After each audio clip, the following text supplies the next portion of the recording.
분열의 발달적 기원, 지금까지 많은 저자들이 분열이라는 개념의 광범위하고 다양한 용법에 대해 언급했다.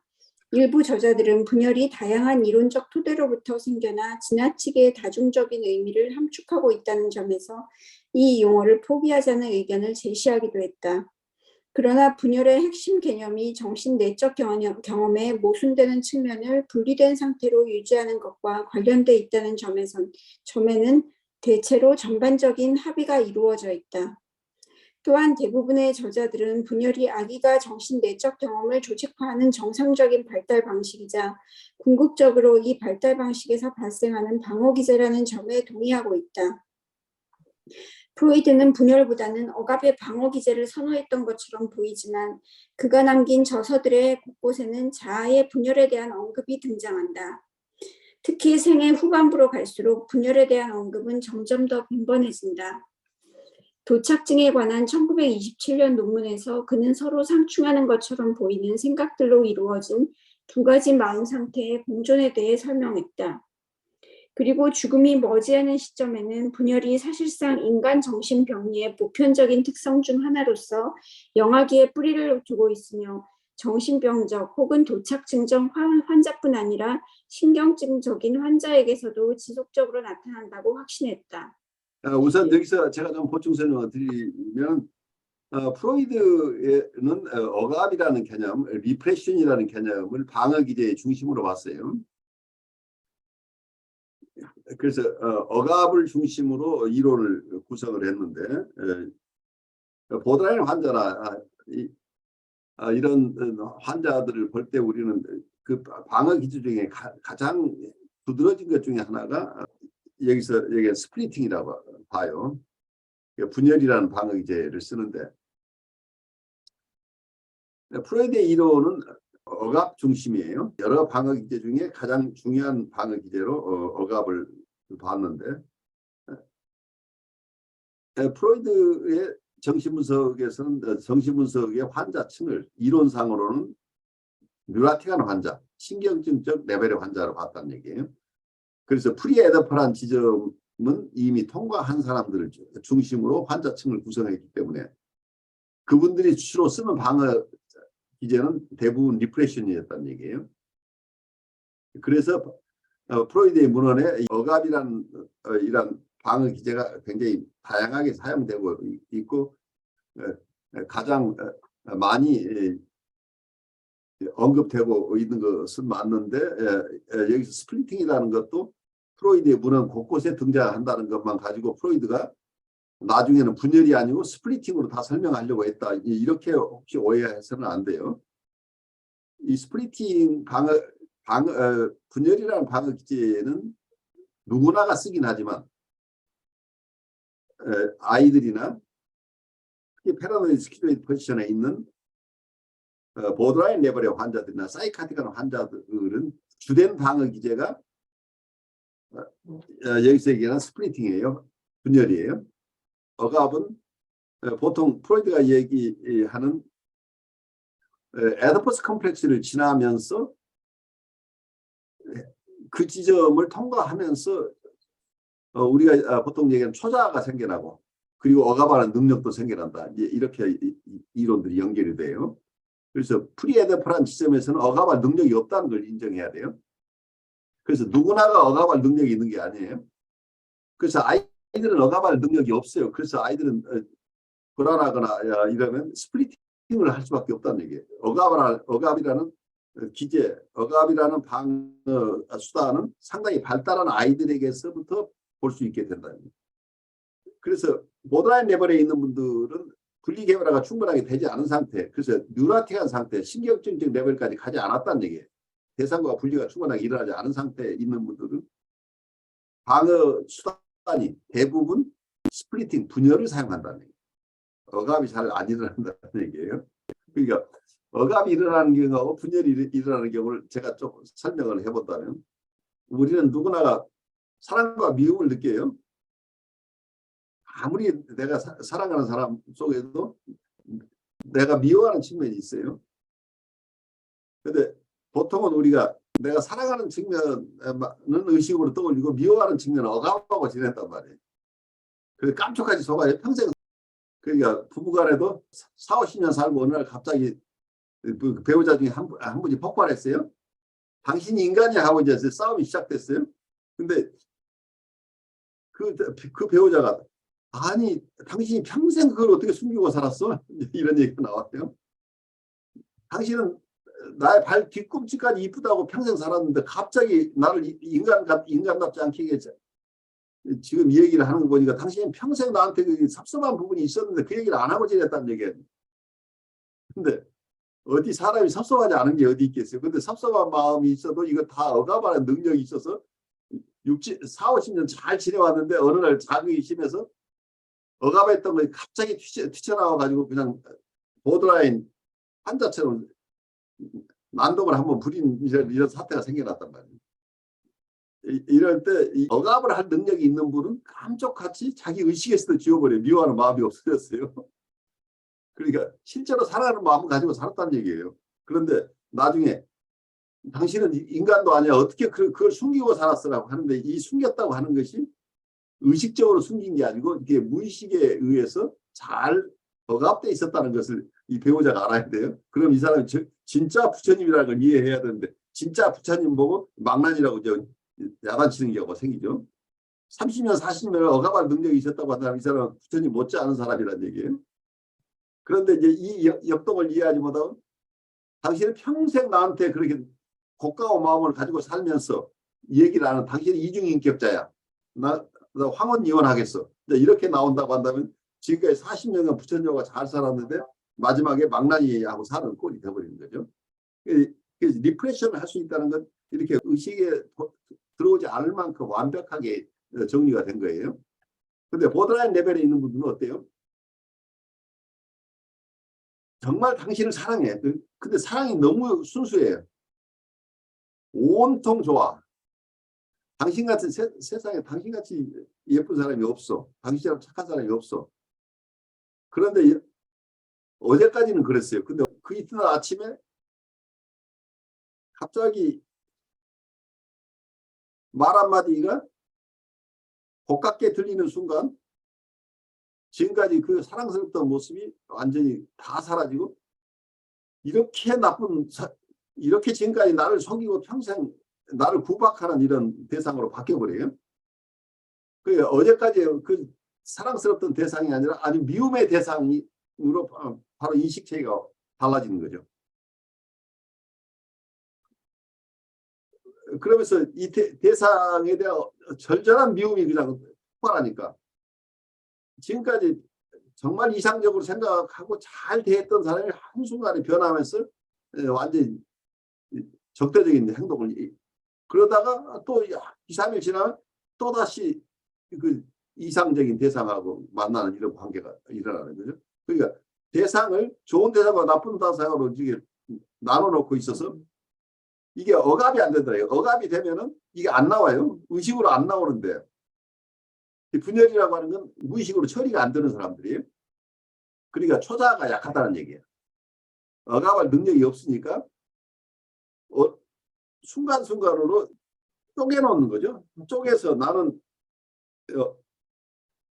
좋은 대상으로 인식하는 이런 공간이 있는데 어느 순간에는 이 나쁜 대상이 출현해버려요. 그 의식이 분열되어 있다는 얘기예요. 대상의 분열뿐만 아니라 자기의 분열이 같이 있다는 얘기예요. 이고의 분열과 아브젝트의 분열이 같이 있어서 자기 안에 사랑하는 마음과 미워하는 마음이 같이 있어요. 그러니까 이 사람의 실존이 어떤 면은 지금 쪼개져 있는 실존이란 말이에요. 어느 순간에 실존은 그 순간에는 나는 내가 악마 같은 지금 마음이에요. 미워하는 마음이 잔뜩 있는 사람. 그럴 때는 이때 불러오는 표상 자체가 배드 아브젝트를 불러오니까 그 표상을 상대방에게 투사하니까 상대방이 아주 왼수처럼 느껴지는 거죠.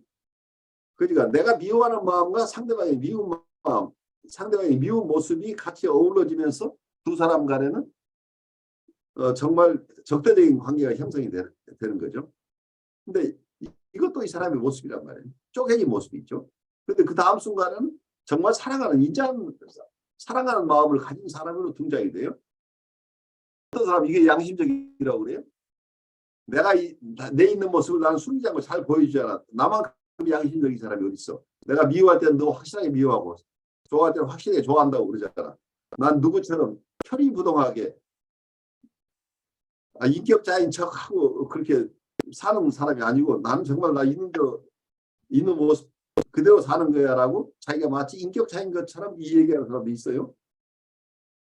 나는 숨기지 않고 내 모습대로 산다. 이중인격자는 진짜 그걸 드러내지 않는 사람들이야.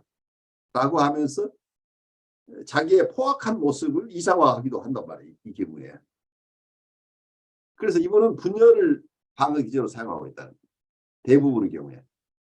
대부분 이게 억압이 안 되는 사람이라는 거예요. 억압을 쟁취하는 것은 사회화가 돼 있다는 게 소셜라이제이션이 됐다는 얘기예요. 그런데 프로이드가 봤던 환자들은 너무 지나치게 소셜라이제이션이 돼서 지나치게 사회화가 돼서 본래의 모습을 잃어버린 사람들에게 본래의 모습을 찾아주는 작업이 프로이드의 작업이었어요. 너무 억압이 심한 사람들. 그런데 이 보드라인 레벨의 환자들은 아예 억압이 안 했던 사람들이에요. 억압을 한 적이 없어서 그냥 분열된 모습이 수시로 튀어나오는 거죠. 좋았다 나빴다. 그러니까 냉탕과 온탕을 오가는 사람들이에요. 이게 보드라인 사람들이다. 이게 프로이드 이걸 잘 이해하지 못하면 프로이드는 왜 이때는 분열이라는 걸 막 자꾸 후기해가면서 얘기를 하는데 처음에는 억압에 대한 얘기를 했었냐. 그래서 마치 상충되는 것처럼 느끼거나 분열을 더 중시했다라고 이렇게 이해하는 것은 평면적인 이해예요. 이 두 가지를 다 프로이드는 정확하게 이해하고 있었다고 보여요. 저도 이런 대목을 만날 때마다 나는 얼마나 분열적인가 이런 생각을 합니다. 저도 남들처럼 이쪽에서 이런 말 저쪽에서 저런 말 안 하는 게 미덕이다. 힘들어도 그렇게 해야 한다라고 철석같이 믿고 살아온 측면이 많다 보니 나는 억압보다는 생각해보니까 확실히 분열을 더 많이 사용해 하는 어떤 자기 반성이 좀 되는 것 같습니다. 우리 함경님 체험 속에서는 어떤 것들이 있나요? 우선 임상 체험도 좋고 뭐 개인적인 체험도 좋아요. 최근에 저는 청소년들을 좀 많이 새로운 내담자들이 많이 생겼는데 여기 그 억압할 능력 힘이 없는 그런 문장이 되게 많이 공감이 가요. 그 친구들을 만나면 이렇게 자기 힘든 거를 외적인 부분에 있어서 거의 행동화, 그러니까 억압이 안 되니까 행동화로 나오는 거 아닌가 이런 생각이 좀 그렇죠. 행동하고 들고, 나오면 억압이 안 되죠. 네, 그래서 근데 그게 되게 파괴적인, 그러니까 자기를 좀 벌주는, 그래서 뭐 자해라든지 자살 충동들이 너무나 많은 그런 청소년들을 좀 만나게 돼서 이 친구들이 아직 정말 그 생애 초기도 지나지 못한 과정이 있구나 이런 생각이 들면서 조금 더 이해를 할 수 있는 그런 시간이었습니다. 그래서 어떤 청소년들 경우에는 어떤 때 굉장히 조심스러운 게 이분들 억압이 안 되는데 그러니까 막 행동화가 일어나는데 정서적으로 조인해 주는 건 괜찮은데 그걸 무조건 허용하고 만족을 시켜주는 쪽으로 가게 되면 굉장히 위험해지죠. 그래서 치료의 세팅을 굉장히 중요하게 생각해야 된다고 하는 게 보드라인 레벨의 환자나 청소년을 볼 때는 치료의 세팅을 공고하게 하라는 게 사회적인 기준을 이 사람이 내면화해야 된다는 얘기예요. 그 사회적인 기준이 내면화된다고 하는 게 그걸 프로이드식으로 얘기하면 초자아가 생겨나는 건데 초자아가 형성되지 않은 아이들은 분열 상태로 계속 살아버리기 때문에 초자아가 형성되도록 도와줘야 된다. 그러니까 프로이드가 주로 만났던 뉴아티가 환자들은 너무 초자아가 심해서 문제된 사람들인데 보드라인 레벨의 환자나 청소년들 어려움 있는 청소년들은 대부분 미성숙한 초자아, 약한 초자아 때문에 억압을 제대로 하지 못하고 계속해서 행동화가 일어납니다. 분열 기제를 사용한다는 얘기는 행동학이 일어날 가능성이 굉장히 높아요. 왜냐하면 의식 수준에 무의식으로 가 있는 게 아니고 의식 수준에 이게 움직이기 때문이에요. 의식에서 일어나는 것을 자기가 바로 행동으로 옮겨버릴 가능성들이 굉장히 높아지죠. 이런 경우에는. 그래서 보드라인 레벨에 있는 분들의 가정생활은 어때요? 굉장히 즐겁게 지내다가 어느 순간에 그냥 살얼음 판을 걷는 것처럼 또 냉전이 일어났다가 또 어느 날 갑자기 화해의 무드로 갔다가 이렇게 번갈아 간다는 얘기예요. 그러니까 안정된 결혼 생활이라기보다는 울퉁불퉁 그냥 그때그때 뭐 그런 식으로 잘 사는 분들도 즐겁게 살 수 있으면 좋은데 그게 이제 심한 경우에는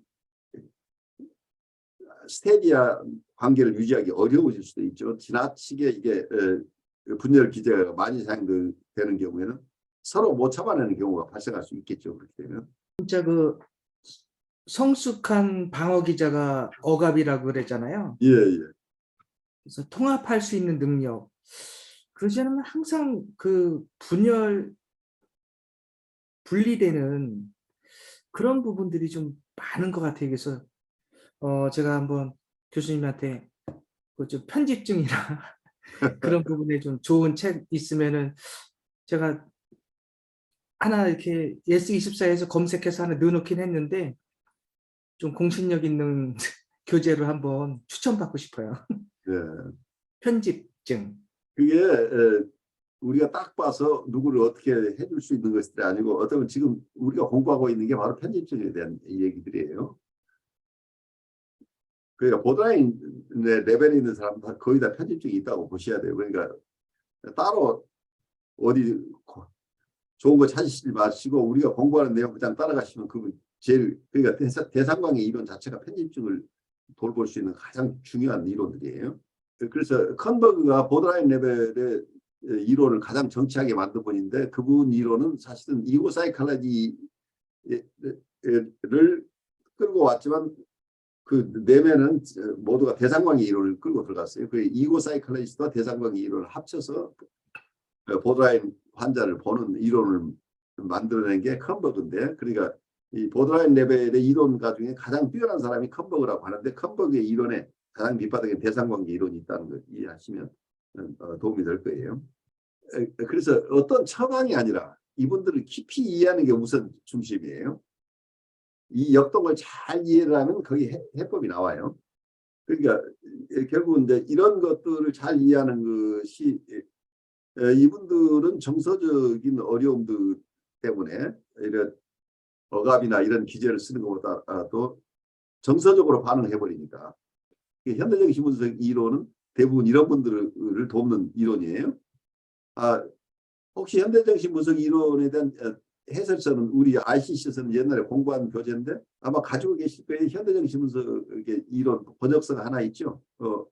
근데 이분들은 그래서 해석적인 접근을 하게 되면 자극이 많아서 안 된다는 이유가 그것 때문이에요.